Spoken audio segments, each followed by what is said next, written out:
আমি আমার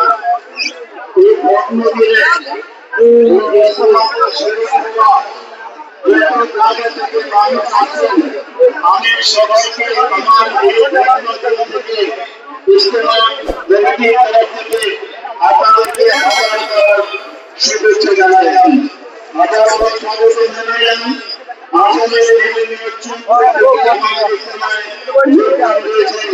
বিশেষ করে আমাদের এই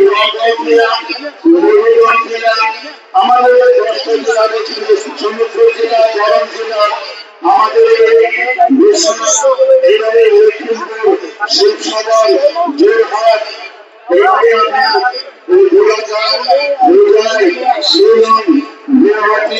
আমাদের